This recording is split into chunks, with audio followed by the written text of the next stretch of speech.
let's be clear, Bitcoin is an international asset. We are spending like drunken sailors. Bitcoin is the only economic entity where the supply is unaffected by the demand. If you want to preserve your wealth, you have to convert that currency into an asset that's scarce, desirable, portable, durable, and maintainable.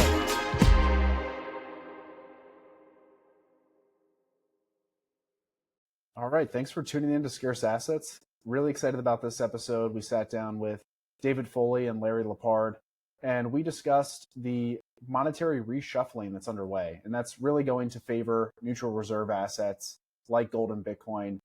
And David and Larry, I will say, they laid out the playbook of what's going on currently and what that outcome likely is. And so we talked about the rising volatility in traditional markets, collapsing trust in fiat financial system, the looming sovereign debt crisis, and then really the return to sound money, which is going to lead likely to a much higher repricing of gold and Bitcoin.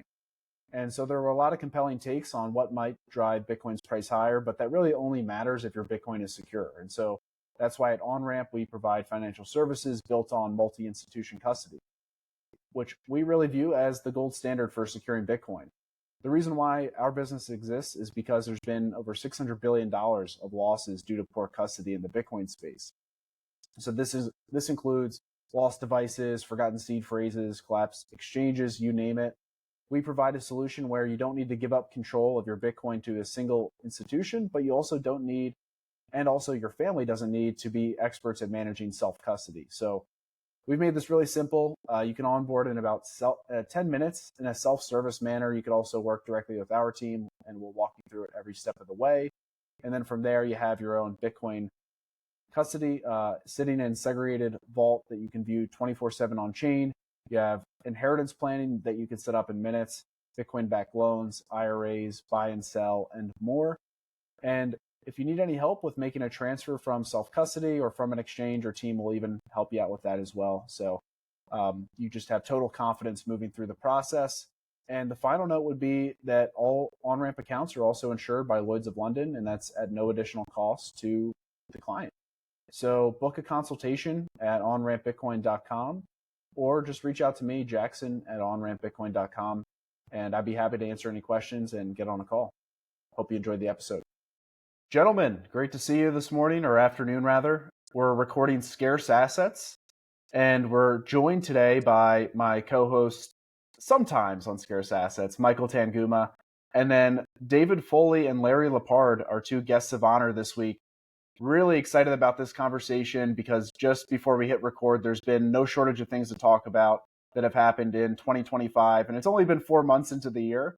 So excited to just catch investors up on what has happened, what is worth paying attention to, and ultimately where is everything headed. So no one's better to speak to this really than David and Larry, because we'll be talking about sound money assets. We'll be talking quite a bit about gold, Bitcoin, but also just the broader US dollar system and the reshuffling that's happening within the monetary order. So gentlemen, really thank you for your time. Appreciate you both joining us. How are the two of you doing today? Doing great. Thanks for having us. Always enjoy talking to you guys. Yeah, doing great. Jackson, Michael, great to see you both, and good to be here. Excellent. So let's just catch up on what has actually happened in 2025. It's been a bit of a tumultuous year in markets, in the economy, in global trade. To level set markets, so if we have a quick scorecard of where markets have been this year, the S&P 500 down about 5% or so year to date through the 30th of April. NASDAQ down about 10%. Gold's up 25%. Gold's looking quite nice this year, as it did last year as well. And then Bitcoin's about flat, up only about 1% or so through the first 4 months of the year. But it didn't really feel like that in April in particular, with the announcement of the tariffs on April 2nd. We saw a ton of volatility in traditional markets, alternative investments, including Bitcoin as well, that have since recovered. But I'm curious, gentlemen, what is really worth hammering home for individuals today? Because if I think about all the news that's happened over the last 4 months, I can't even recall it all. But I want to more so distill what are the implications of what we've seen in January, February, March, and April, probably particularly around the trade tariff announcements, because that seems to be not just about, what can we get back from China and all these trade relations, but it's more so what is happening in terms of moving away from a US dollar-centric system into potential neutral reserve assets. So Larry or David, whoever would like to go first, can you just catch us up on You go first. what's happened the first couple months? Yeah, I guess where my head goes to, Jackson, on that question is, let's just do chronologically. Trump comes in very active, obviously, on day one with a lot of policy changes. I would argue that even most moderates or Democrats in this country would be accepting of some of the changes that were necessary. For instance, a lot of government waste and abuse and fraud, and and some other things that just need to be right aligned. I think the markets reacted favorably to that at first, but I think then as you got into February, it became apparent that maybe Doge wasn't going to be able to cut, as much as people were thinking, right? And I think as we stand here today, it's more in like the 180 billion context, and now some more might come out with other Doge cuts and or government worker layoffs. Of course, for every action, there's a reaction. So you wonder if there'll be other things, though, that cause, higher stimulus checks that are needed for, unemployment or something. But I think it's quite clear to everyone, though, that Doge is not going to be able to cut the way you think. I think that as we moved into later February, the tariffs became the focus. And I think the market started selling off a bit ahead of that. And then obviously when you get out to April 2nd, markets really, I think, were surprised and stunned at just how aggressive the Trump administration was choosing to be. And then you could debate whether that's just a negotiating tactic or whatnot, but uncertainty became the story. To be honest, it's, you've kind of been a nice rally back here in the last few weeks. I think where I sit here today is kind of stunned, to be honest, that the market's only down 5% for the year. I mean, we're looking at Port of Long Beach data with containers down 64%. We're hearing airlines talk about forward bookings for the summer that are down massively, like 35% plus year over year. If you look at the Chase credit card data from last week, it's down 12% now year over year on a weekly basis. That was down about 5% just a few weeks ago. It's accelerating. So to me, there's no question we are in a recession and or entering it soon. We're somewhere in the middle innings of that game. I think the market's been kind of pricing in. Last point I'll make is, well, maybe Trump's going to cut a deal with China and they'll both blink and this goes away, and or the Fed helps out. And to me, there's a lot of uncertainty. And if we want, we can pull up this chart now that I just sent you this morning, Jackson, of, when you look at the federal funds cuts versus in recessions and versus the S&P 500, the key thing to remember is that when the Fed cuts rates, as you can see here, the red shades are recessions. The white line is the Fed funds rate. This is going back to 1971. You can see in the 70s, the Fed fund rates in the white line were jacking out massively as they were, Volcker and them and the Fed were trying to get a grip on inflation. The S&P 500, though, is the blue line. And look at more recently, though. Let's just look at starting from the right, look at the 2020 mini recession during COVID, then look at 08 in the next big red. Notice that at each time on the white line, when the Fed starts cutting rates right at the beginning of a recession, the stock market actually peaks and goes down. It goes down with the rates in the middle of the recession. We haven't really hit that yet. You could argue that the blue line there of the last 2 months is showing that, but again, you're down 5% for the year. I think that's what I'd worry about now, is that even if the Fed is coming to the rescue with fire engines, the whole stock market is incredibly expensive. And I think that's the risk. So let me pause there so I'm not too long-winded, but those are some of the things I'm thinking about.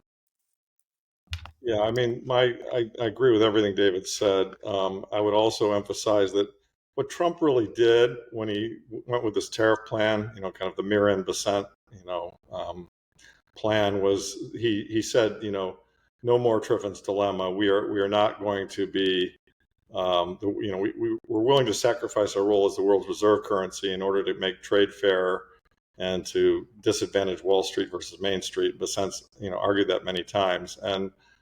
And so in Trumpian style, he did it very aggressively, and it created quite a shock. I mean, we were down 21% in April on the 7th or 8th. Of course, then, his negotiating strategy, we all know, is grab everything and then, as necessary, give back. And so when the bond market fell apart as a result of his initial salvo, the dissent obviously went to him and said, "Sir, we got to back off on this, or, we don't have a bond market anymore." And so they put the 90-day pause on. And that's what's caused this bounce back. Like David, my view is that I'm kind of surprised we bounced back as far as we have, but I think it's the muscle memory of, most people alive today haven't really seen a bear market. I shouldn't say that. Most people who have been a lot of investment managers have seen very few bear markets. The last true bear market was 2008 when the S&P went down 50 some odd percent.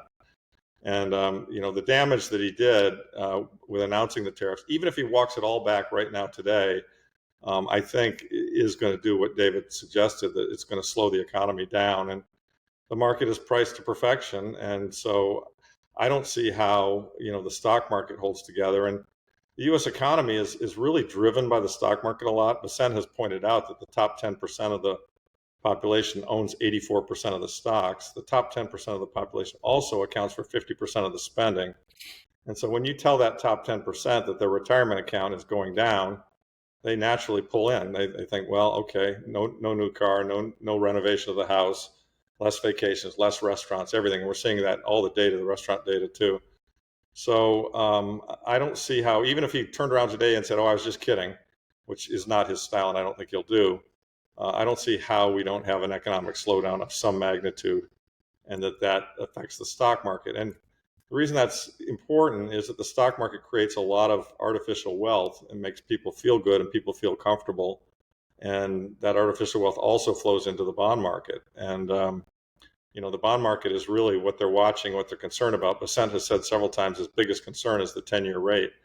And he was hoping that by maybe, popping the stock bubble or bringing stocks in a bit, that there'd be a safety bid in the 10-year. And there was briefly, but then it reversed and went right back to where it was. And what I think gold and Bitcoin are telling you, gold particularly, Bitcoin hasn't moved as much yet, although Bitcoin moved last year, is that, they recognize the Fed is trapped, and they recognize that, that money printing, a big print, I would call it, is inevitable at some point. And gold is very good at smelling that and sussing that out. Of course, there's some other things going on too, with a lot of repatriation in the United States and so on and so forth. We can go into that. But I think, my view is, I think if I had to guess about the rest of this year, I don't think the stock market closes at this level. I think it closes lower as a result of economic slowdown.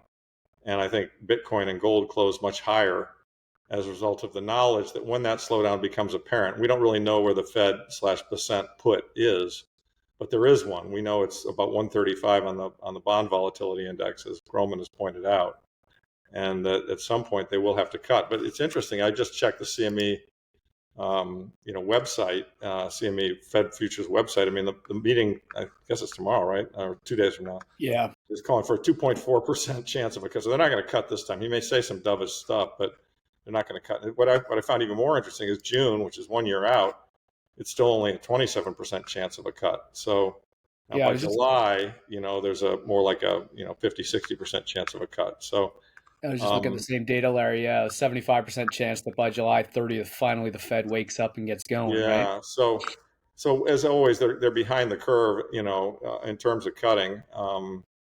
But that is what it is. I mean, that's a slip.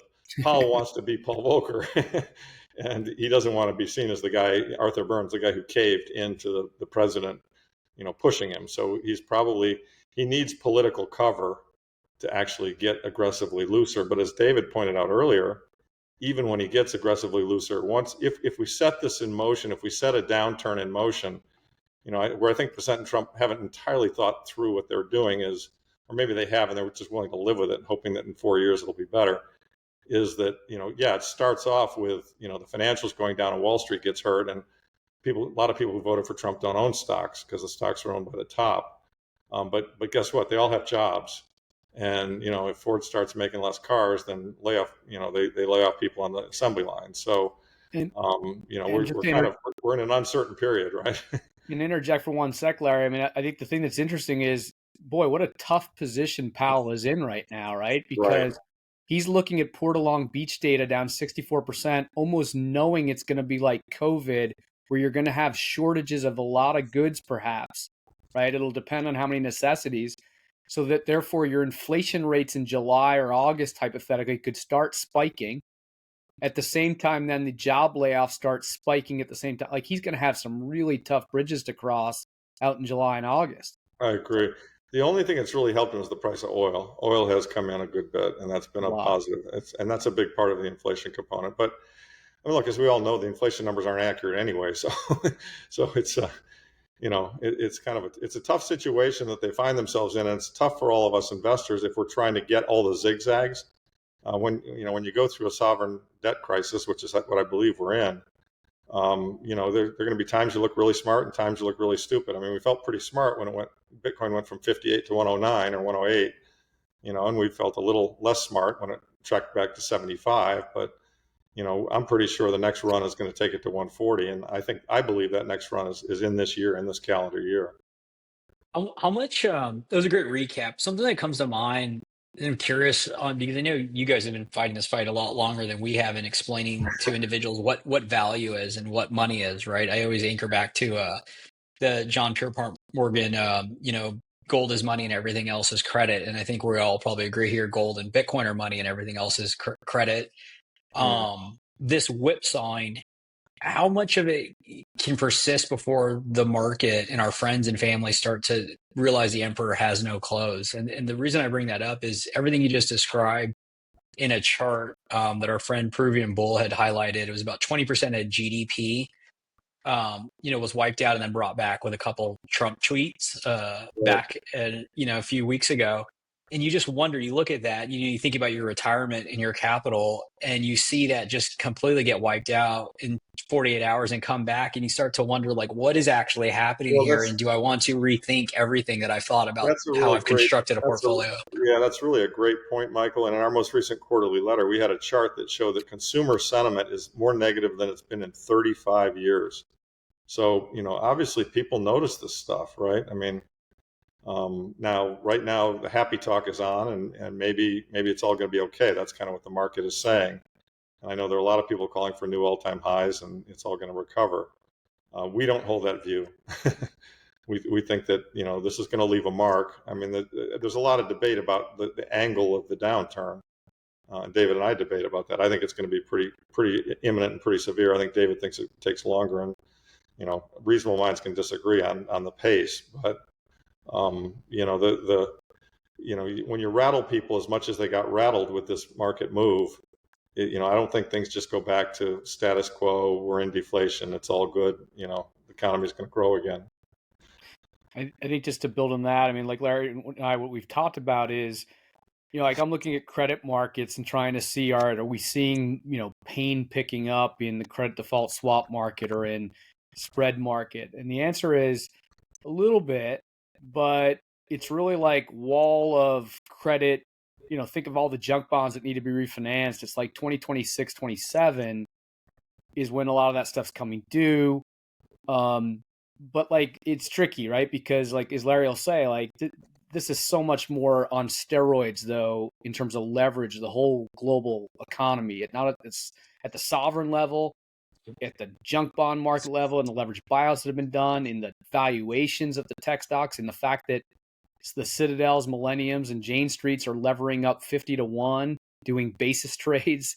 And, like at any given moment, I mean, it reminds me of the late 90s, right? Where the Asian contagion in 97, you thought that was going to start dumping the whole global economy, but it could bounce back. And then July of 98, Russian crisis, and then long-term capital management. But the Fed bails it out and it bounces back, and you get the 1999 blow off top. And then by 2000, it became apparent. And that's the only point I make to Larry. Like, I just think we could potentially be in one of these 98 periods where we're sucking kind of the final peat buyers in before things fall apart.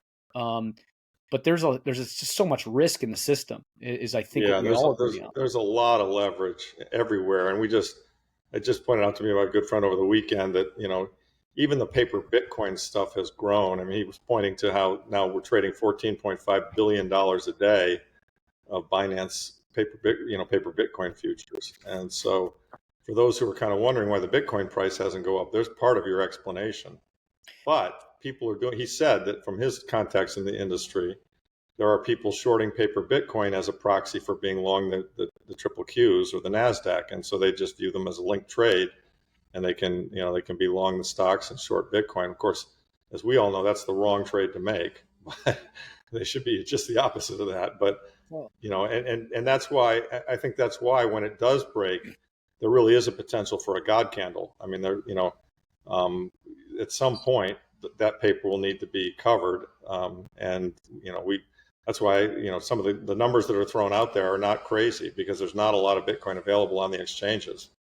Yeah, it's kind of similar to, I guess, what's happening. Maybe we'll get into it with the gold markets and a lot of the physical being settled in China. But before going there, just curious on the other side to the stock market not being in the red to end the year. Like the consensus or the common discussion points are tax receipts not being able to support, and also the deleveraging that you referenced. If you have a bond market predicated on a lot of the corporate bonds and being in the green, not being able to support that long term, for the Fed to inject liquidity and make sure that we stay up and to the right. That's the common way that it's described. Like what would cause, or what would be the alternative to what you guys are describing, that we end up in the red in the S&P? Sorry, Mike, just so I stay with you, you're saying what's the alternative where the S&P actually rallies between here and your end? Or no, so the opposite. So you guys are making the case that we're going to end up in the red, like in the stock market to end the year. And I feel like the common narrative is that, at least in like these circles, that the Fed has to step in because from tax receipts being able to support the debt, also with the bond market or corporate bonds like not being able to be sustained, you have a mass deleveraging if you start having equities trade at negatives.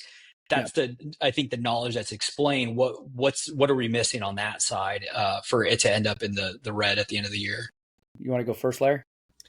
Yeah, I mean, I think there's an interesting question, which is, do we go down slow or do we go down fast? I mean, if we go down fast and hard enough and something really breaks, we're back in a March of 2020 scenario, and maybe we get a correlation of one. Maybe Bitcoin comes in, gold comes in as well. Maybe not as much. And then the Fed will be forced to respond. I mean, if the things we look at, with eagle eye are, the 10-year rate, the 30-year rate, the dollar, Bitcoin and gold pricing, and the stock market. And if there's not, and it appears that liquidity is getting very tight. We're seeing that. I mean, the Fed even signaled that because they took the QT program from 25 billion a month down to 5, and said it was nothing, but that's something.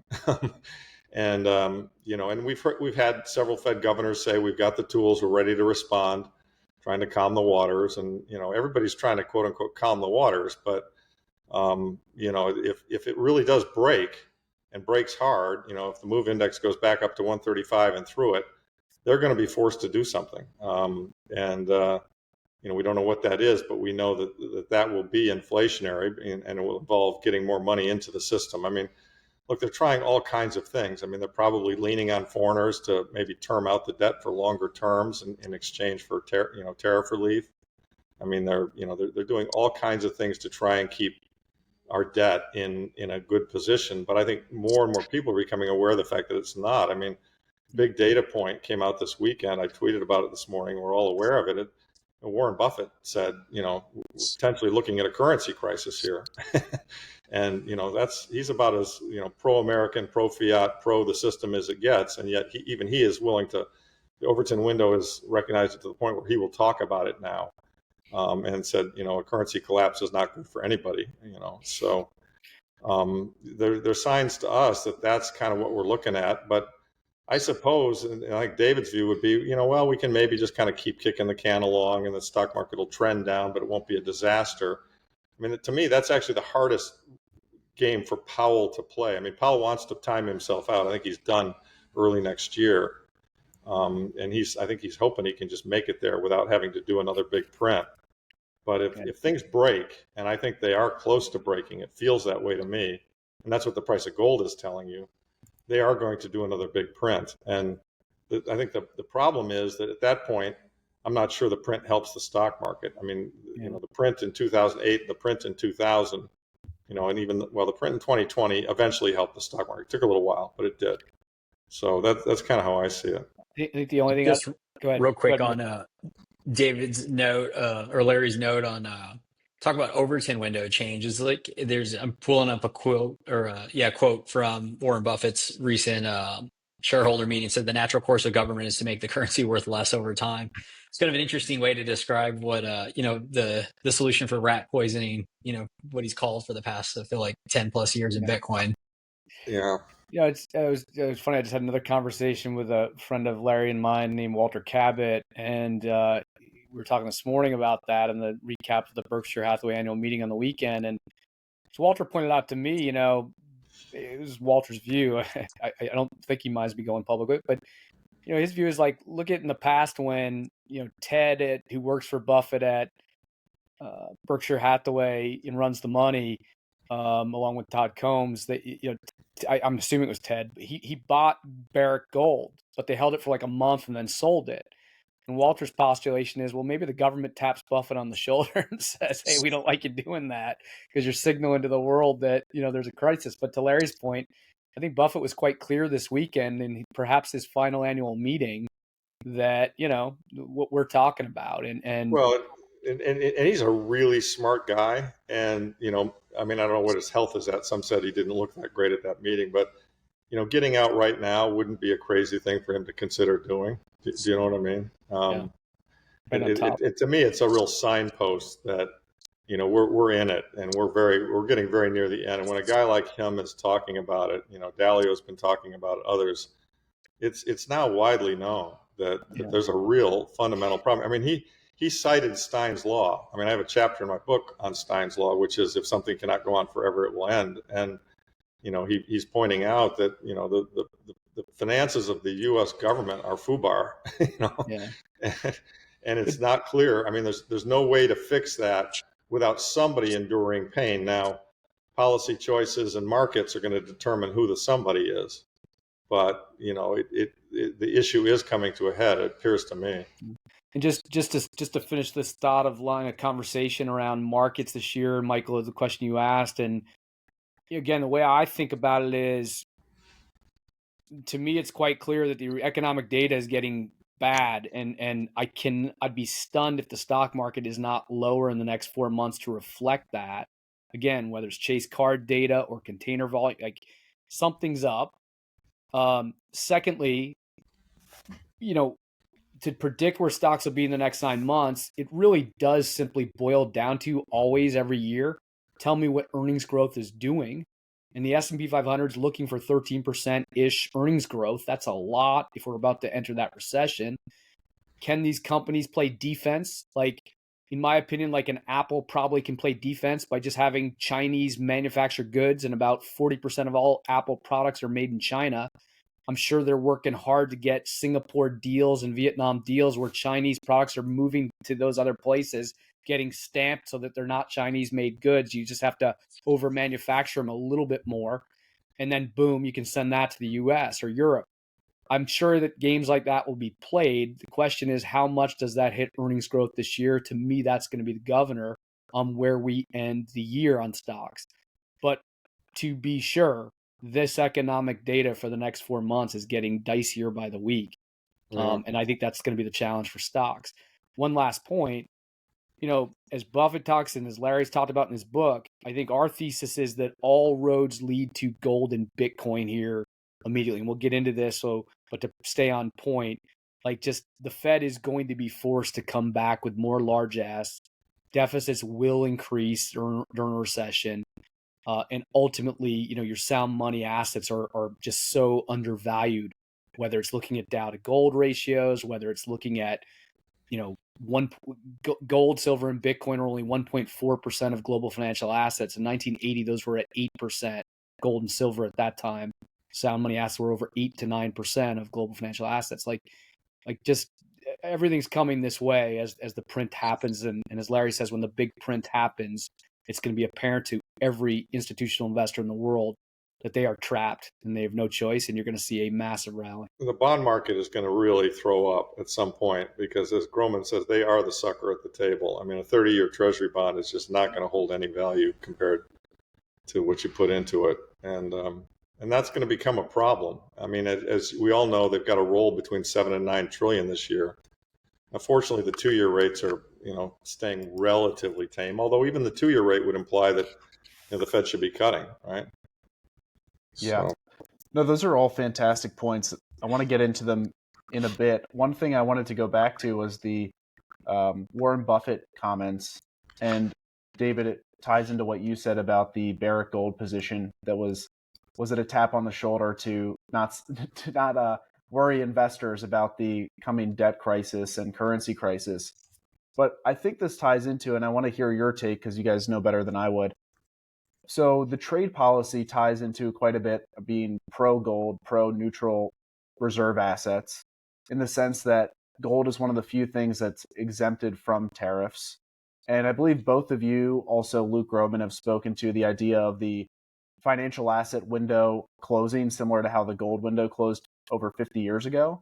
And so if the US government is looking to disincentivize recycling of dollars into the US Treasury market, into tech stocks, and wants to reward recycling of capital into gold and, let's say, physical assets, manufacturing assets, what is that signaling to investors that should be paying attention to that? Yeah, right? I think Bessent and Trump have talked about what they're going to do, and Bessent is, last June he said, the monetary system's out of balance. We need a reset. There needs to be a Bretton Woods. I want to be at the table. And I think, when you look at what we've got here in the Triffin's dilemma sense, the dollar is overvalued because of the dilemma, and therefore gold and the dollar compete. And gold has been historically undervalued, traditionally because of paper gold. And I think they've kind of stopped with the paper gold games. I mean, J.P. Morgan, moved a lot of their gold back to vault it themselves. I think there's a decent chance, a decent bet, and Groman and others have made the argument, and I kind of agree, that all this gold being shipped back to the United States, they might be refilling Fort Knox. I mean, from my context in the gold industry and having done this for a long time, I've heard a lot of chatter and seen a lot of evidence that would suggest that the Johnson administration shipped gold out of Fort Knox to help the London gold pool in the 60s. And he expected it to be returned, and it wasn't. So Fort Knox clearly has gold in it, but it probably doesn't have all the gold that we think. And maybe that's what's put the bid under gold. It's a sovereign bid. If not, it's certainly a lot of very smart, wealthy investors have become aware of the fact that, we're in a sovereign debt crisis, and they're saying, you know what, I just as soon have gold as my neutral reserve asset, versus a U.S. Treasury. And I guess just to build on that, whether Trump and them are just trying to, again, to keep it really simple in my own mind, if the goal is simply, look, we win this election in November of 2024, we have a mandate to rebuild America and to change some of the course of the direction of where the country was going with woke and DEI type stuff that they're changing. You see the university budget cuts as an example. If it's really that simple, they need the dollar to decline, and Right.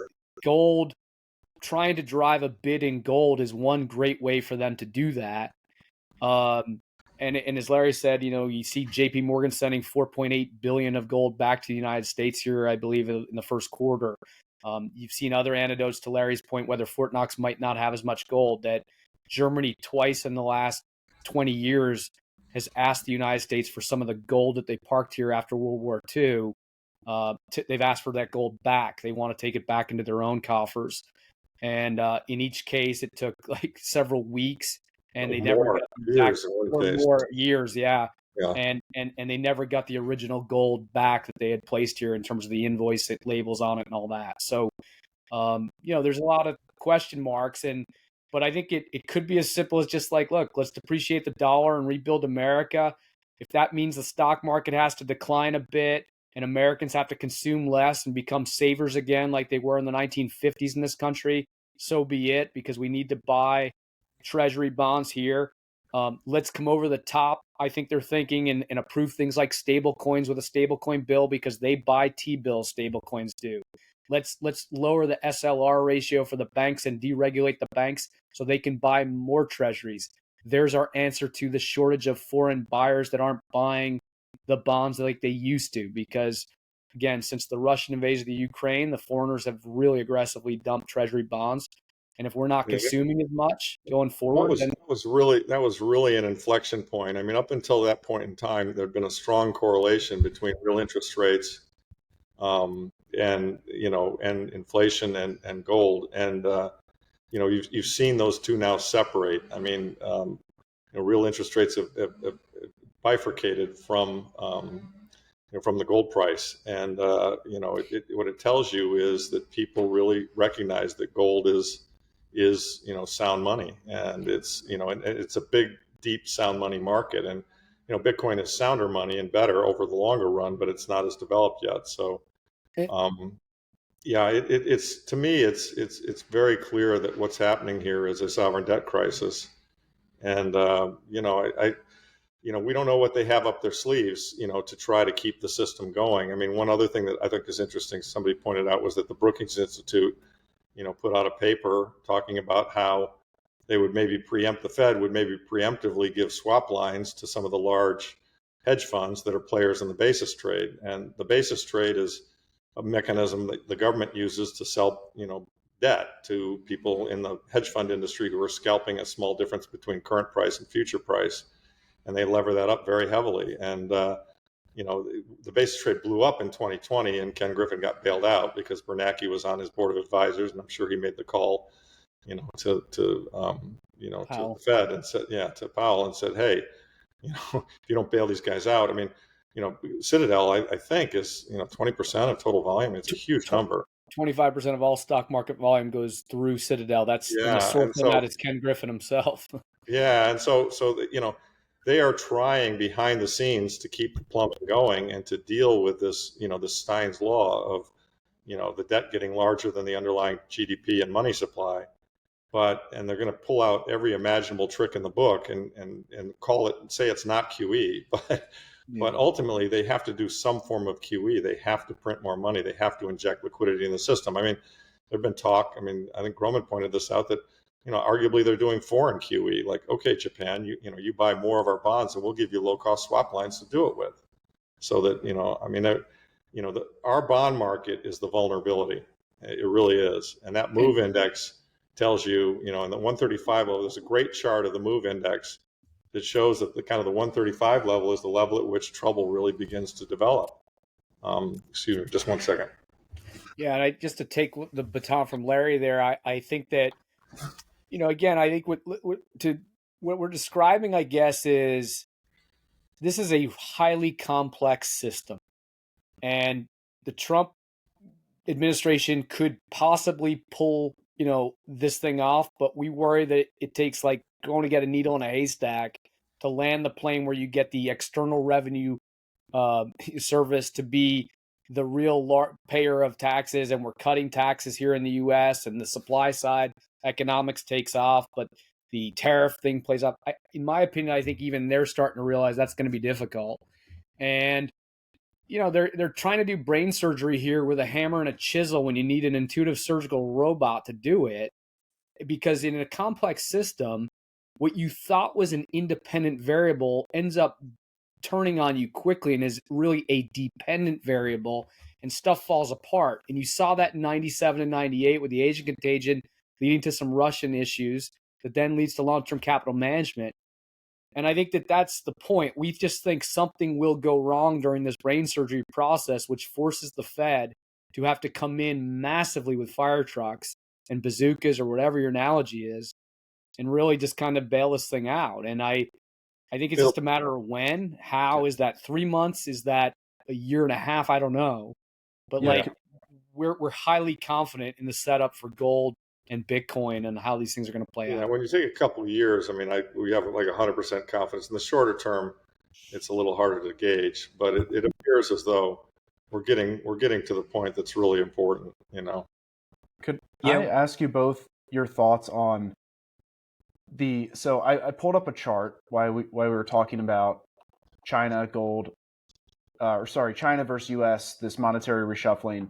And Larry, you made the point that perhaps there is less gold in Fort Knox than's reported, right? So I pulled this chart, 8,000 tons reported in America. China's at 2,000. And so there's this interesting dynamic where I feel like I've heard or read about China underreporting their allocation to Absolutely. gold, and then Absolutely. maybe the U.S. is overreporting. So, what do we make of this chart and actually the repricing of gold? Well, How do you think about that between U.S. and China? by the way, that's one of the great weaknesses of gold. It's pretty hard to verify, right? You can say you have it, but unless it's been audited, which ours hasn't been since the Eisenhower administration, you don't really know. We know for a fact that the China number is way too low. And how do we know that? Because a number of guys on Twitter and a number of gold analysts have followed the flows from Switzerland. Switzerland is the major gold refiner. If you're a gold miner, the odds are very good you send your doré to Switzerland and it gets refined into bars and coins and so forth. And Switzerland reports where they export their gold to. And they've reported massive amounts of gold or exported massive amounts of gold to China. And also China is a large miner of gold themselves, and they don't allow any gold to be exported out of their country. So it's hard to tell exactly what portion of it is official and what portion of it goes to the Chinese people. I mean, I recall back in the earlier 2000s, the Chinese government was encouraging the people to buy gold. They wanted to make their country strong, and they thought gold was the best currency. I mean, look, this whole issue hasn't been lost on China. They were writing papers about this in the early 2000s. In 2015, a Chinese central banker said something along the lines of, that fiat currency was in trouble and that gold was the right solution. And so, I've seen estimates as high as 40,000 tons of gold in official storage in China. I think that's too high, but I'm sure it's more than 8,000. It's probably 20,000.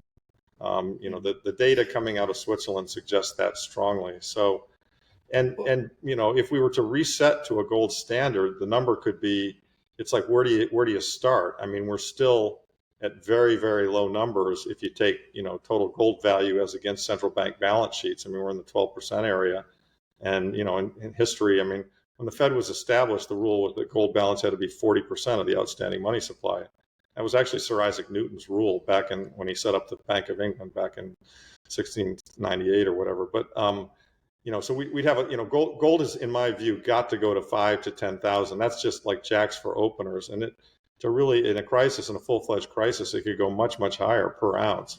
So it's still extremely undervalued. And of course, if gold is undervalued, then Bitcoin, by extension, is even more undervalued because Bitcoin still hasn't even reached the total size of the value of the gold market.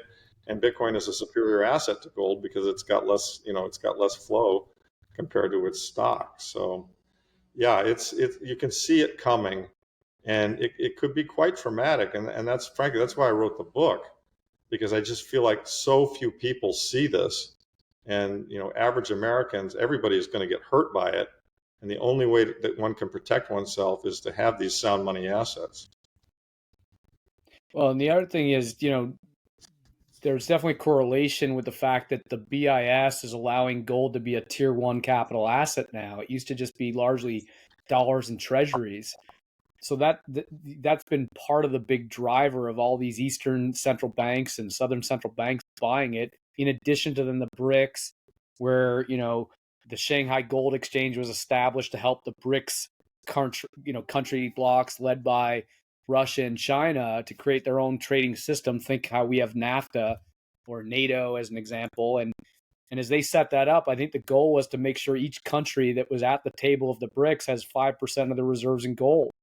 So between the BIS tier 1 capital asset of gold starting to be the thing that people buy instead of treasuries or dollars, combined with the BRICS phenomenon, and then, as Larry said, the Russian invasion of Ukraine and us taking Russia's gold, all these things have confluenced to make this run on gold and start slowly blowing up what has been a big paper gold short market.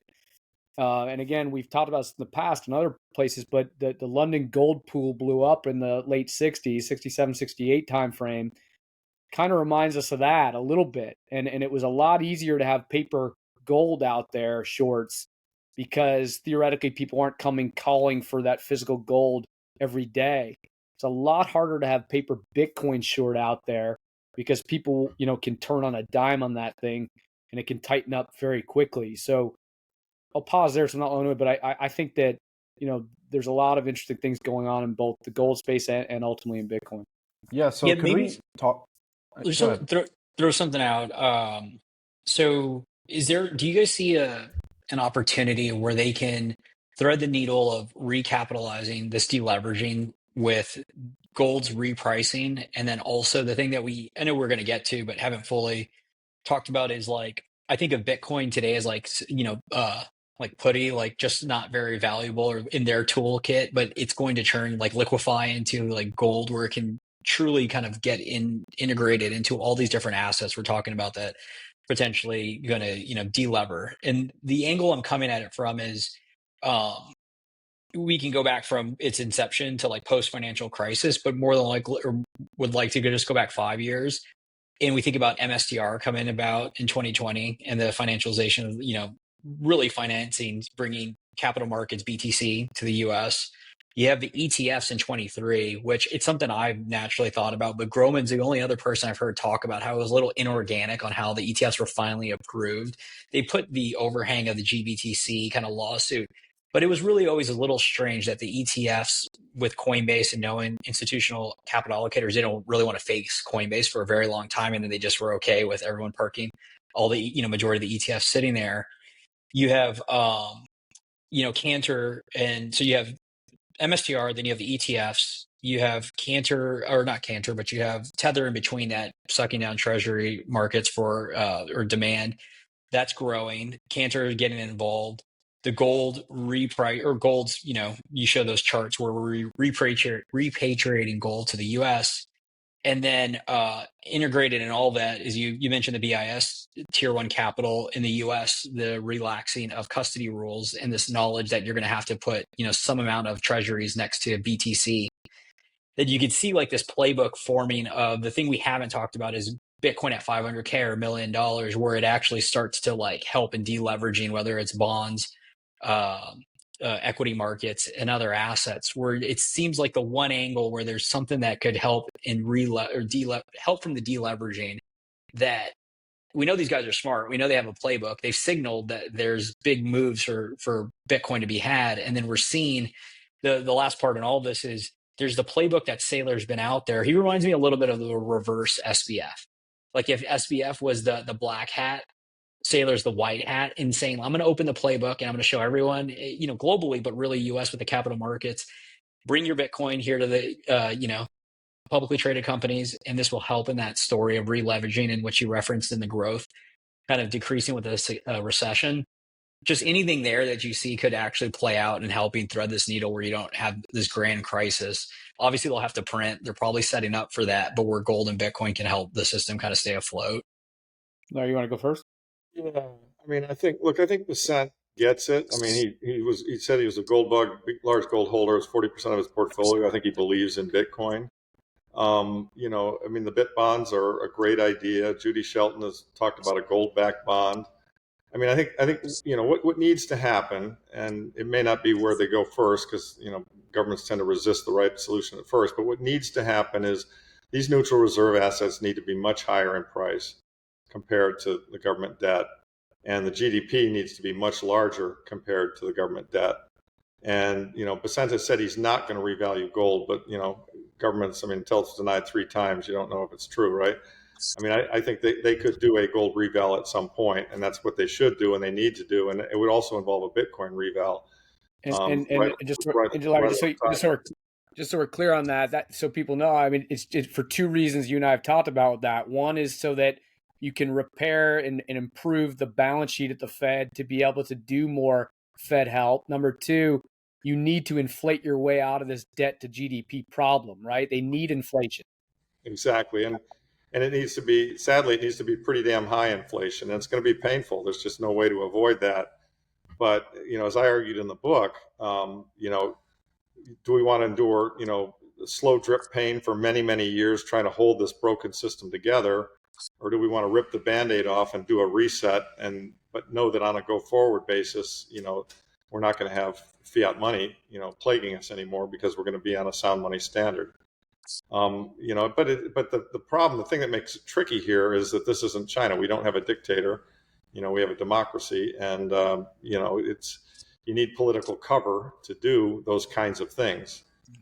Having said that, though, I mean, here's Trump. He was elected a second time. They tried to kill the guy a couple of times. I mean, he may just be thinking to himself, "To hell with it. I'm going to do what I believe is right, and let's let the chips fall where they may." I mean, that's entirely possible that that's his thought process. I don't know. And And that's Groman's case for the ETF approval is ultimately if you have to inflate the currency, you're onshoring. Consumers have to hold assets that are going to outpace that. And that's the idea behind opening up the exposure for individuals to get it. And then it feels like the cousin of that would be even in the public markets, what we're seeing with corporate treasury companies adopting Bitcoin. Like this is, if you squint, you can see how almost every company ends up holding BTC, and that naturally helps and kind of keep their valuations above. Yeah. Yeah, I mean, David and I very much subscribe to the power law as a good model for looking at how the price is going to behave in the future. It's in the book as well. I mean, there's a 97% correlation going back on a log basis, but I think eventually the power law will get broken to the upside as a massive Gresham's law event occurs. When it becomes completely clear, we all know the government's trapped. We all know they have to print their way out. We all know there's inflation coming, but we are a very, very small subset of the financial world. And the whole financial world doesn't know that, but I believe they're going to know that at some point. And when they do, the fiat currency arguably, massively, it either totally fails in hyperinflation or more realistically, it fails badly through very high inflation for a bunch of years. Right. I was going to say, if you guys could pull up that chart that I have with the 1970s volume, because it kind of speaks to this point, I want to kind of walk through it. And just to point to Larry's point on that power law theory, it would project that Bitcoin prices compound at 28% a year, which would get you to about 330,000 a coin, I think, in 2030 and $1 million a coin in 2035, given the compounding. But as Larry said, if stuff falls apart, you could overshoot that to 5 standard deviations above that at any whale on the path. But if you have that chart with this, this is a busy chart, but I just want to kind of walk through it because this is how I think about it. Let me explain it. The white line, this is 1968 through 79, that period of gold. The gold line is gold bullion itself. We'll get to that in a minute.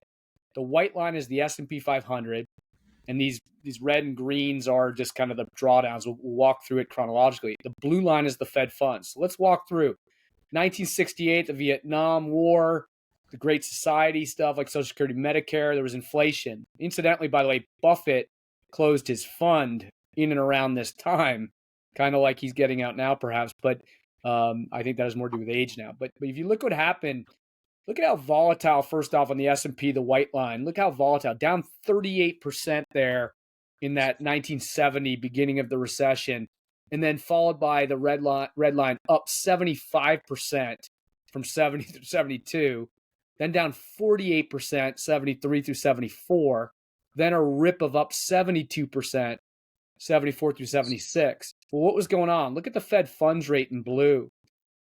The Fed was kind of cutting rates into that recession here in 72. But again, they're behind the curve. Remember we said when the Fed cuts, markets usually are declining. So be careful what you wish for. If people buying stocks today think that the Fed's cuts this fall are going to help them, usually that's in the middle of a recession.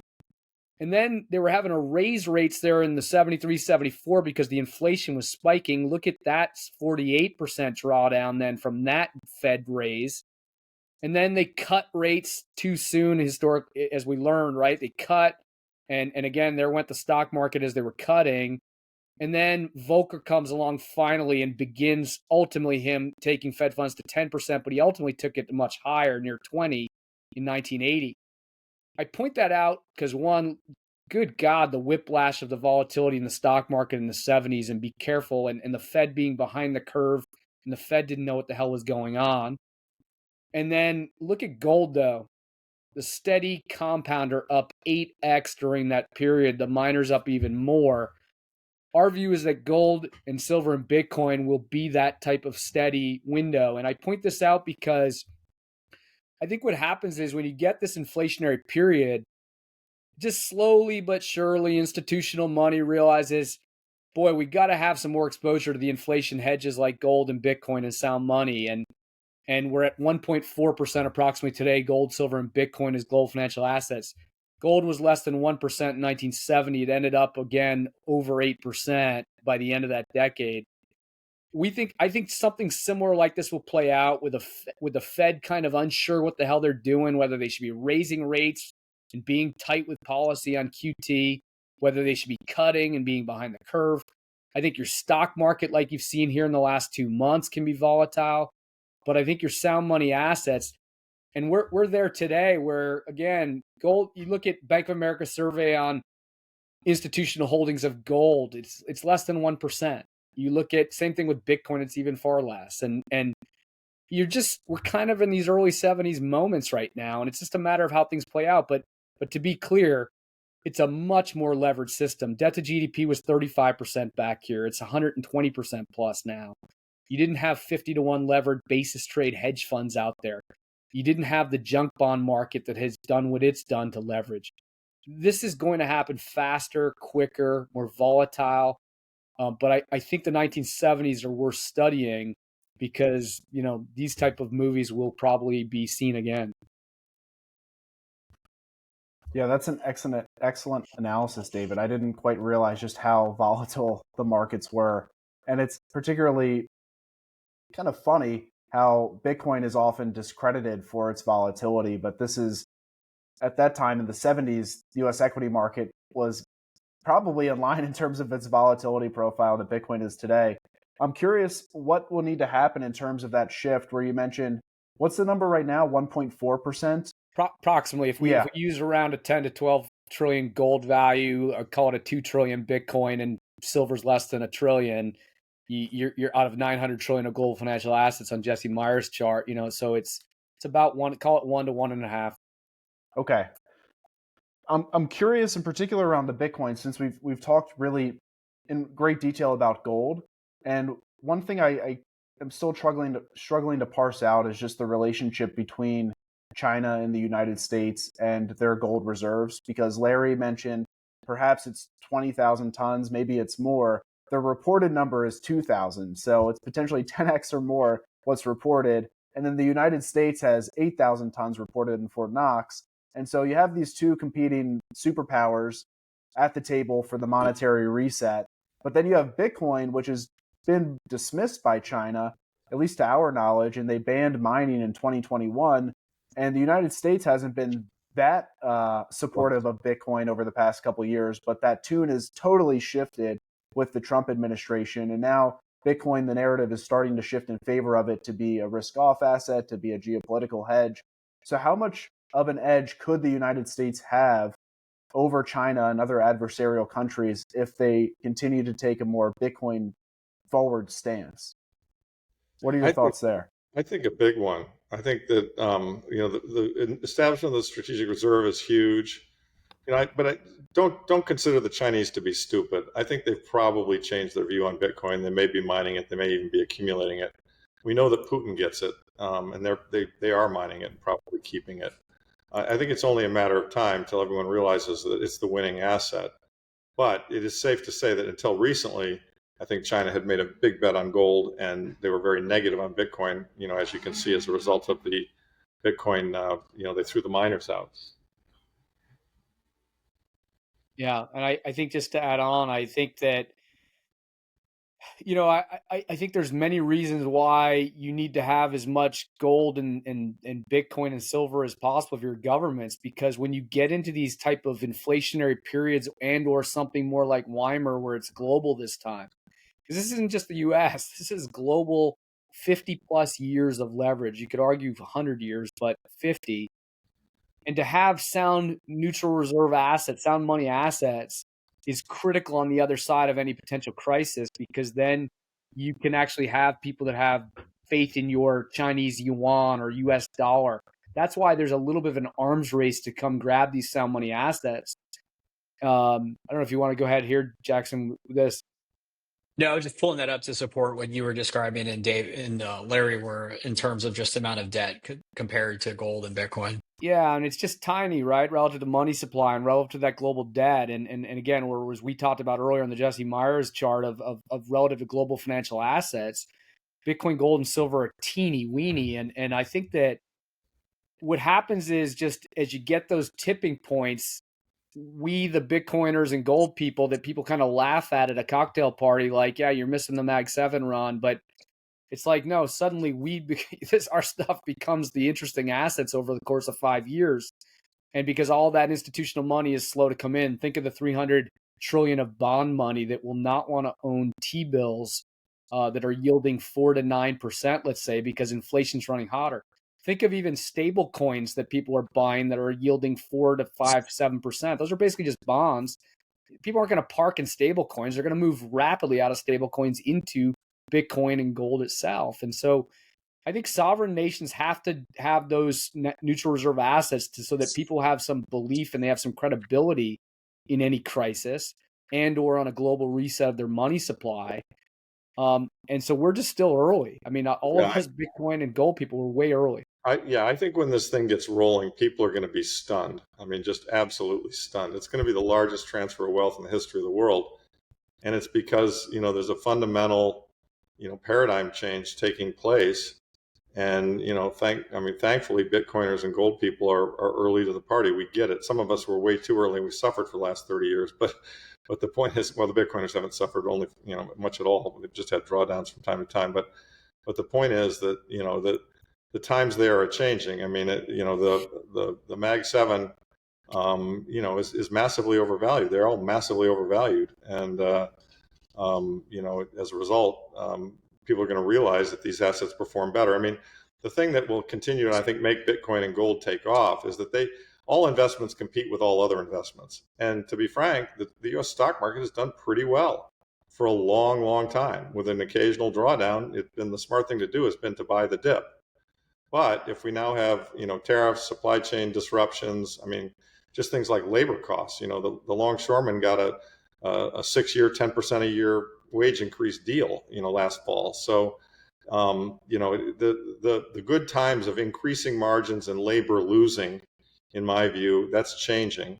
And that has negative implications for the stock market, big negative implications. And, investors chase performance. Bitcoin's the best performing asset, of the last, 15, 16 years. And actually, if you look from 2000 to present, gold has crushed, the stock market as well. And so, as it becomes clear that the stock market is not a good place to store wealth, people are going to look around and say, what's working?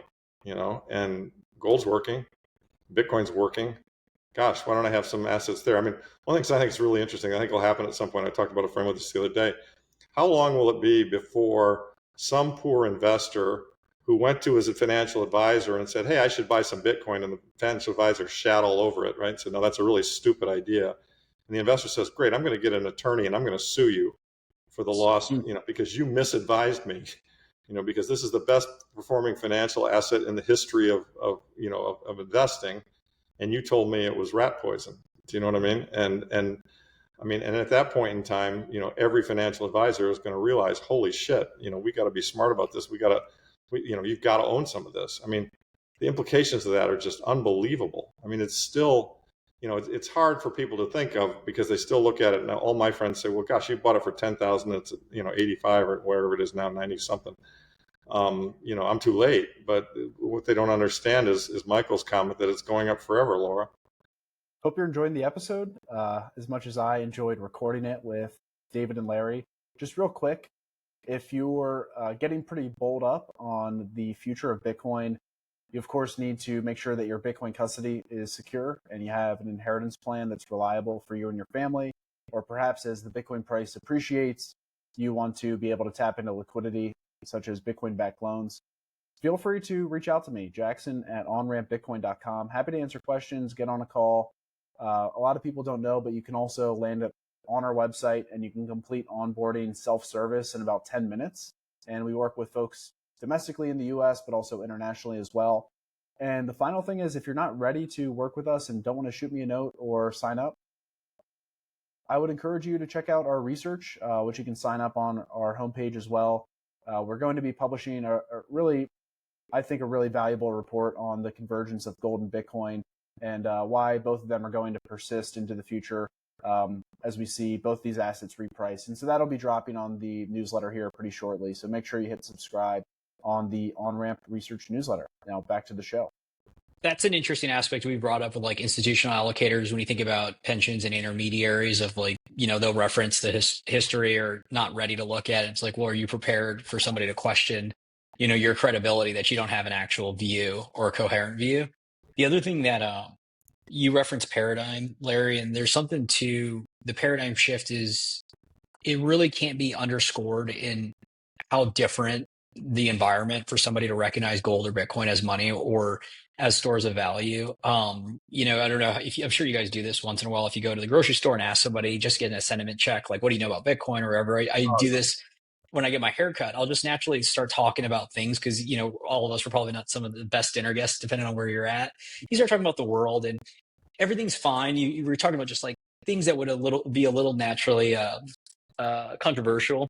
And she was open to it. This was just yesterday, so it's top of mind. And then I bring up Bitcoin, and it was like I had a second head. Yeah. And it was just like, this thing's going to be $2 million. And people are going to be like, that thing doesn't make any sense. Like we are just it really is a grand reshifting of how everyone's going to think. And it's going to take a very long time. That's why I wrote the book, to try and help people get their head around it. I mean, the same thing happened. There's a great video of Andrew Dice Clay standing on a corner in California saying, I'll give you this, I'll give you this 10 ounces of silver, which at the time was worth $200. I'll give you a Hershey bar. Which would you prefer? It's a fabulous video. You should watch it. Just Google Andrew Dice. And 9 out of 10 people took the Hershey bar because it was a candy bar they could eat. Right? They had no idea. They didn't even know what the silver was worth. They had no clue, but they knew the Hershey bar would taste good, so they took the bar.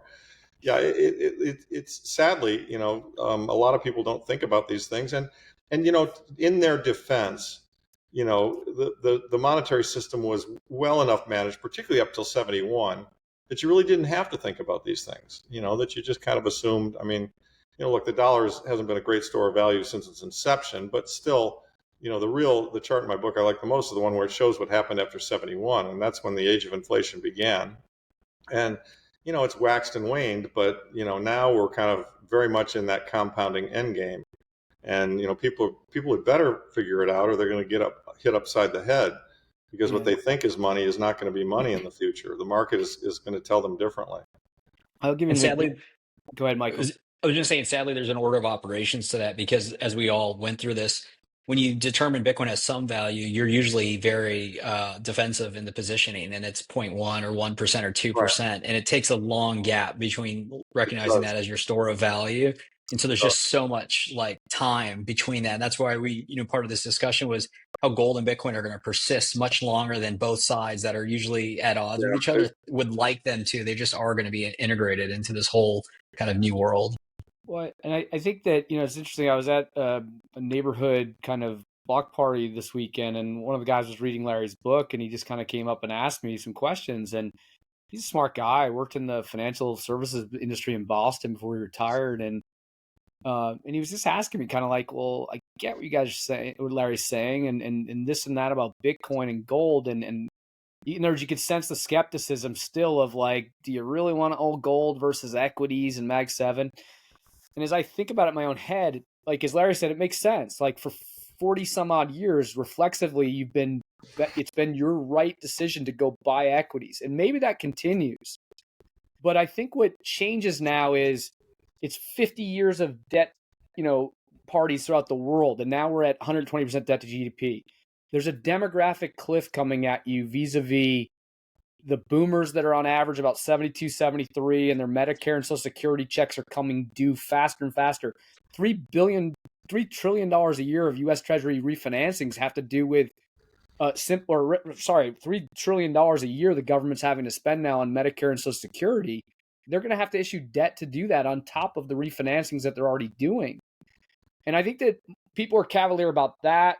They're not paying attention to the fact that the 30-year-old set is not having the same amount of babies as they used to. Now, there's ways to fix it. I thought there was a guy at Berkshire Hathaway's annual meeting that gave a great presentation this week. I can give it to you for the notes if you want, on how healthcare is the real challenge, right? The fact that lobbyists for big pharma are some of the biggest problems in our system, because drugs in the United States, you pay 8 times more for a U.S.-made drug than they do in Germany. Why is the U.S. subsidizing the rest of the world? And the answer is because, as the guy points out, the lobbyists for big pharma won't allow Medicare and them to really negotiate. And Trump had tried to set this up where you would have more transparency in that pricing during his first administration, and it just doesn't get done. The point is that there's a confluence of things happening, combined with the debt, combined with a massive bubble in equities, that this is a real complex system and something will go wrong. And then the question is, how does everything kind of fall apart? And I hate to be a doomsdayer like that, but you can feel it at neighborhood block parties of, people are still skeptical, and it just tells me we are still so early on gold and silver and Bitcoin as a percentage of global overall financial assets. But it just takes one trigger. It takes one 1998 moment or 2000 moment of a pop in the bubble, and then the money printing comes, and off we go. With each of these big prints, it gets more obvious. I mean, the 2000 bubble burst. They blew a housing bubble. The housing bubble burst. They grew an everything bubble with ZERP for all those years. Then the 2020 event occurred, and before that, the repo blowout. And they blew another bubble, and the next one's going to come, and they'll have some excuse, and the Fed will be, the arsonist will become the firefighter, and instead of printing 5 to 7 trillion in 18 months, they're going to print 10 or 15 trillion in a shorter time frame, and more people are going to recognize that the house is on fire, and the right answer when the house is on fire is to get the hell out of the house. I mean, this is the analogy I use. People say, well, it's 100,000 a coin, you paid 10. True, but it's the sound assets, or so many assets are the lifeboat, and the financial system is the Titanic. So I bought my seat for 10 grand. Great. You got to pay 100 grand. Do you want the seat or don't you? You want to stay on the Titanic? You want to pay 100 grand? I mean, that's I hope the book made a compelling enough case for why it's just obvious that this is what's going to happen. I mean, there's a great Hirschman Capital did a great chart that showed 10 or 11 countries that have gone through this, and this is not an uncommon problem. It's happened in a lot of emerging market countries that get to this level of debt to GDP, and in every case they either have a depression, massive inflation, or even hyperinflation. And so why do we think it's different with us? Well, because we're the reserve currency, we have the biggest military, etc. But all that's starting to fray around the edges. But to David's point, it may take longer than I think. I think it's going to happen tomorrow. I always have. I thought it was going to happen tomorrow in 2008, and I was terribly wrong. So take my accelerated view with a grain of salt, but it does appear to be getting more urgent. Yeah, I think there's two aspects. One, like the gold running first makes a lot of sense for a number of reasons, like from a socioeconomic perspective, because gold has been money for thousands of years. It's in the DNA of our society. And so as people recognize more people recognize gold as money, then it's a natural extension to say digital money. But the thing that we haven't talked about here, and it's been more theoretical for the past few years, but you can see in practice how it helps move the Overton window, and everything we're describing is AI, because there's three components of it. It's one is just a deflationary nature. Like it can help move the Overton window if you're going to just have an insane accelerated view of deflation and what that means across the board, specifically around companies. But then the energy sector is another one. As we've seen, a lot of these, Bitcoin has always been the historical or the canary in the coal mine.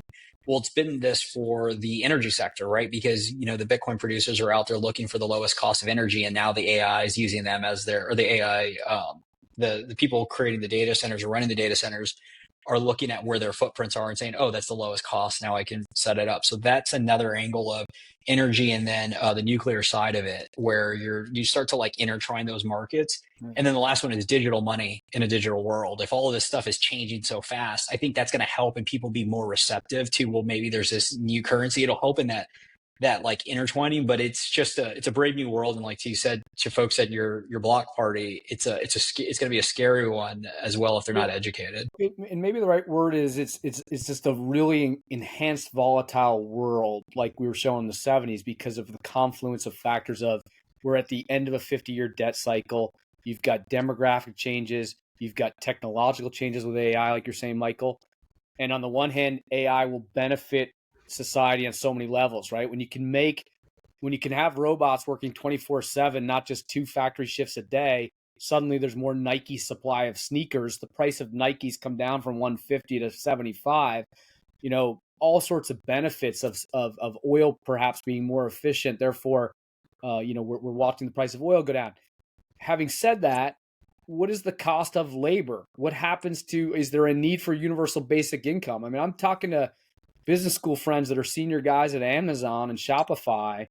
And I can go public as I think, but they're not even able to hire humans right now unless they can prove that a human is 6 times more efficient than the AI is going to be. And these guys have made the point to me that they think that the stock market and the global economy is completely unaware and underestimating just how big of an impact this is going to have on labor. And so therefore, what's the yang of that to the yin of the benefits of deflation?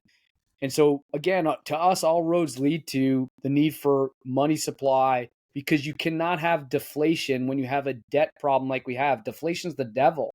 You need to have inflation, and that's why they're going to have to inflate this thing out. So there's just so much going on in a levered, fragile system that's our view, that I think the Trump administration, in my opinion, and Howard Lutnick and all of them, they're misunderstanding. There's so many dependent variables that can blow up on itself, and it's just too fragile to be pulling it off, even though some of the stuff needs to be addressed. And so I don't begrudge them on that. Yeah, I mean, having said all of that, I mean, you give them an A for effort for trying to change the system. I mean, the alternative with the other team would have been just let's print more and hire more and waste more money on stupid shit. So, at least we're trying to we're tacking in the right direction. But look, this is a fourth turning, and fourth turnings are, they're crises. They are really, really hard. I'm sure.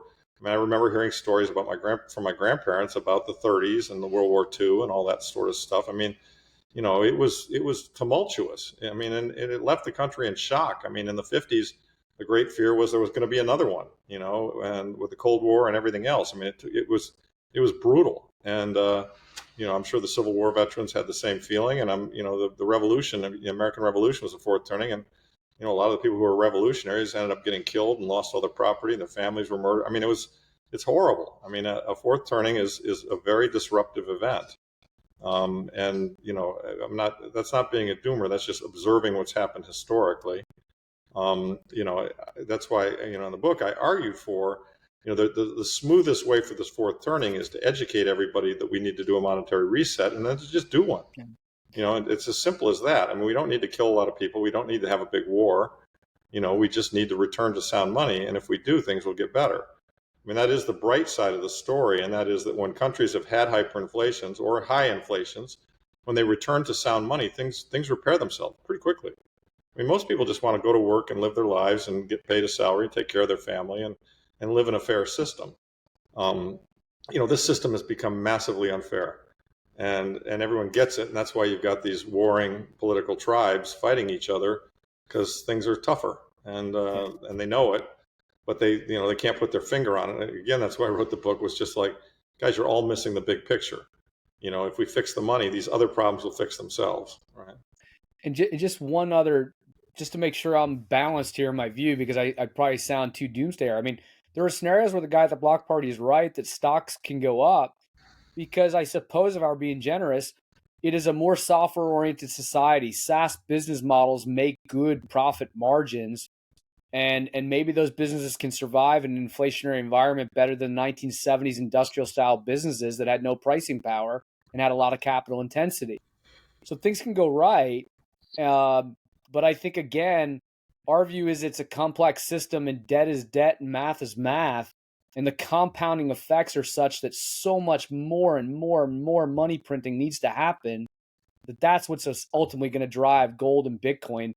That, we'll go out on a limb and say they will be the best performing asset classes, if I had to bet, over the next decade than most stocks. And so, I mean, this is really asymmetric.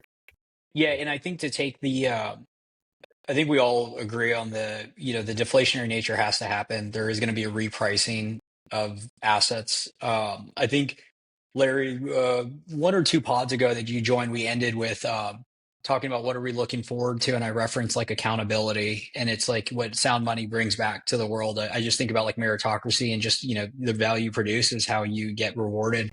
And I think that's where this goes, where we had Tad Smith on the podcast last week, and he referenced the logical end conclusion when you think about corporates adding Bitcoin, specifically listed companies, but any company, over a long enough time horizon, you start to weigh, do you reinvest or put more capital into your existing business, or do you just hold the underlying? And that goes back to how this whole world, the optimistic version, it's going to be a long burn, but ultimately those individuals will be able to leverage deflationary tools to create better products and services at a lower cost of production, which will benefit society as a whole. And that's how we'll rebuild this whole thing, as everyone is repricing value. So I think that ultimately is where it goes, and there's no way around it, because at the end of the day, like if you have a better form of money and you're able to leverage the tools as they are, you're just going to outcompete the existing incumbents, because there's too much fat, there's too much pork, there's too much bureaucracy. And that's the exciting version of like that we look forward to, because we kind of have a vision of, we don't know how we get there, but we can see the bookends. And so now you find individuals like this group here and others listening that are ready for that new world. And that's full of opportunity, because the rest of the world, in our view, is mispriced. Absolutely. I mean, we've done so many stupid things as a result of fiat money. I mean, for starters, we wasted $8 trillion in the Middle East. I mean, and paid for it with inflation, not with taxation. Right. Or the looting of that's what the looting of, what is it? I don't even know. Is it trillions yet on the Ukraine war? Like before this last administration, there's so much money missing from the past, like call it 24 months. Well, look at all the USAID money they found that was being misused, and some of these people who had accounts where they weren't even keeping track of the money they sent out. And I remember in some of those wars seeing photographs of the government just sending pallets of $100 bills overseas. I mean, was anybody really keeping track of that? And I mean, the Defense Department audit there's like several $billion they can't account for, right? So it's when you get these behemoth systems, there's room for a lot of mischief, just a lot of mischief, and we all pay for it. We pay for it at the grocery store, is the bottom line. And I mean, as John Adams said, I mean, if we don't have an educated electorate that holds these people accountable, they're going to rob us blind, and they have. And so, the reason I wrote the book was to try and educate some of the electorate. But and some people are getting it, and some people understand it, but some don't. But that's okay. I mean, it's over time, the market will educate them if they don't listen.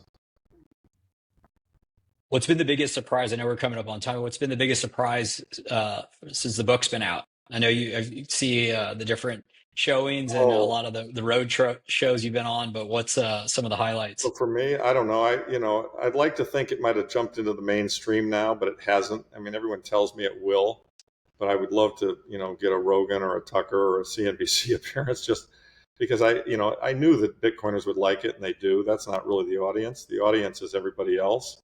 And it's slow going in that area, but it's not a terribly bad surprise. It just, I should have expected it. But we sold a lot. I mean, we sold about 25,000 books so far. So that's including Walker's narration, which is very good. So it's slowly getting there. I feel like Tucker is bridging out into the areas. With Roman on. I mean, he'll I think eventually if what the book predicts kind of comes to be true, then the odds of a broader audience hearing it are good. I mean, I know there are financial books like Rich Dad Poor Dad or Psychology of Money that have sold millions and millions of copies. I mean, we got 300 million people in this country. It's like, come on, guys, how do we sell a lot more? And I'm not saying that so much from a making money on the book thing, because it's surprising how little money you make by selling a book. But I'm saying it more because if we educate everybody, then that when the sound money politicians arrive, the message will be well received, and we can get to the other side. And I want to get to the other side because I want to see that better world, and I want my kids and my grandkids to see it. I don't have grandkids yet, but someday I will. I want them to see that better world too, sooner rather than later, right? Well said. Well, gentlemen, thank you so much for joining us today. Larry and David, I know you're both very well known in the space, but is there a handoff you want to give? Is it the book? David, is there anything else? Let me give one for David. David runs the Bitcoin Opportunity Fund. I'm a limited partner, a small minority partner in it. But David and James run it, and they've done really well. They had a great result last year. They're raising money now. They're doing a lot of really smart stuff. If you're an accredited investor, you should take a serious look at it. Well, we have a few. I wanted to ask you about that. If y'all have a few minutes, let's chat, David. We talked quickly when we were in New York, and I had to jump out, or you had to jump out of the cab. But anything you want to share on what you're looking at, the thesis? We have a lot of folks aligned. We obviously have our early riders fund, and we're very big proponents of looking at the market through this new lens of returning capital in Bitcoin terms. And you guys have one of the most unique fund portfolio constructions in the sense of how you're blending, different, areas of the market, and also how you integrate or look at integrate Bitcoin as a treasury. So I'd love to hear what's going on and how people can get in touch. Anything you want to share? Yeah. So first you can get in touch at bitcoinopportunity.fund and just fill out the contact form and we'll get in touch with you. But yeah, what we are doing is investing in public and private companies in the Bitcoin ecosystem. So we're a hybrid hedge fund and venture fund. Our view is just we're not averse to making money. Let's find businesses that are good businesses with good management teams, with the potential to make real good cash flow soon. So everything on the public side, we'll hold Bitcoin itself to lower the opportunity cost for any of our LPs that feel like they're forgoing that. They're getting exposure to Bitcoin. But then things from like MicroStrategy to some of the miners that we think are interesting if they have a power story to them, and have the potential, therefore, to have massive upside from great AI related contracts, or what have you. And on the private side, we've done some interesting things like Bitcoin backed first lien loans to Core Mint's a really good Bitcoin miner in West Texas. It's private. We did a first lien loan to them that's been a very profitable deal, where we got equity warrants in their business and made Bitcoin backed loans that we get paid more Bitcoin in form of interest. We recently just did one with a friend of mine who's ex-Bain Capital, where we're backing a company called Radar. And Radar, if you go on Gap's investor relations site, you can read about, I think, an early March press release that Gap put out. Gap's a venture investor in Radar. We are too. We are advising Radar on being a Bitcoin standard with their cash flows. And it basically what it is, it's a AI related technology for better inventory management for retailers. And that is obviously a critical thing in a very tough environment for retailers. Gap and American Eagle have beta tested the product and have had great success. They liked it so much they are investors in it as well. So are we now, and we are advising them on a Bitcoin strategy. So there's an example of a business that's not a pure Bitcoin related business, but it's a business that has a backlog of nearly $1 billion in contracted revenue, and the ability to have massive cash flows, and we're helping advise them on a Bitcoin standard. So our view is, we're buying in at a good multiple, and we can make a lot of money, hopefully, for our investors on deals like that. Can you share a little more without the specifics on some of the leverage buyout opportunities or thesis? Because I think that's super interesting given that it's kind of in the public, mainstream with public markets, but I think really cash flowing producing businesses that you can support from an operational perspective and also accreting Bitcoin is something that a lot of private investors don't know that exists, but I think are going to be very interesting moving forward. Yeah, so like we've got right now we're talking about another LBO situation, or a situation where a company wants to roll up an industry, a real good industrial industry that generates great cash flow. With their cash flow, obviously some of that will be used to serve as debt in their leverage buyout roll up of the industry, and some of that cash flow will be used to be on a Bitcoin standard. But they are kind of Bitcoiners at heart, the management team there. So we've been having conversations with them about doing just that, doing a Bitcoin strategy, helping negotiate debt covenants and terms with lenders that would permit that. So it's a little bit like Bitcoin-backed bonds to a degree, but at the corporate level.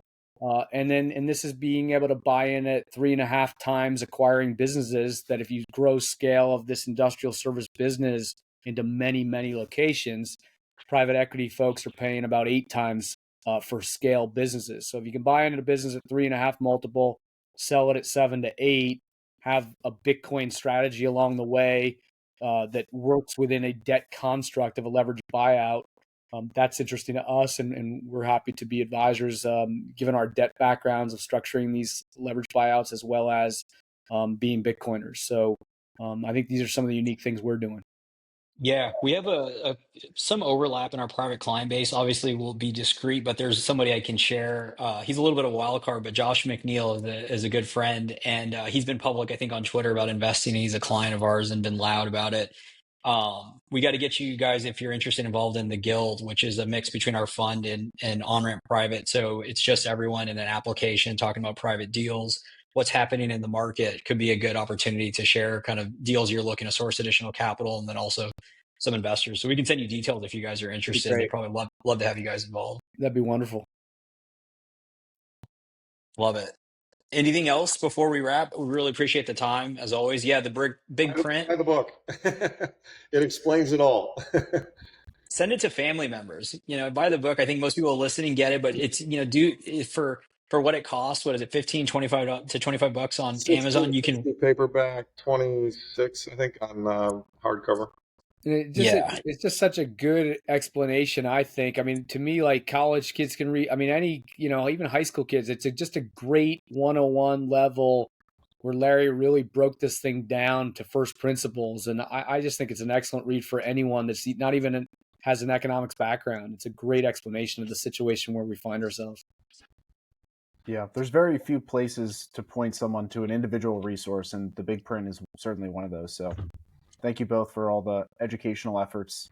It's going a long way, and I know it's going to be thank you part guys. of a more positive future. Thanks for giving us a voice and supporting us and letting us talk to the world through your channel, because you got a great channel. Yeah, thank you guys. Appreciate it. No, it's very much appreciated. I got to call out every time I text Larry, say you want to come on. It's like an ASAP yes. I'm always waiting for I'm busy, and he's always yes. So it's very much appreciated. Anytime you guys ever want to come on and share any news, you're always welcome. Thanks, guys. Great to be with you all. Thank you. Yeah. Thanks, gentlemen. All right, thanks, guys. Thanks for listening to this week's episode of the show.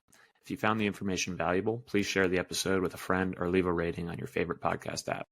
All the links we discussed in today's show will be in the show notes inside your podcast app. Before we finish, a quick reminder that Onramp Media is for informational and entertainment purposes only, and nothing should be construed as investment or legal advice. Regardless of where you are on your Bitcoin journey, we'd love to hear from you. Visit onrampbitcoin.com/contact to schedule a consultation with one of our private client advisors.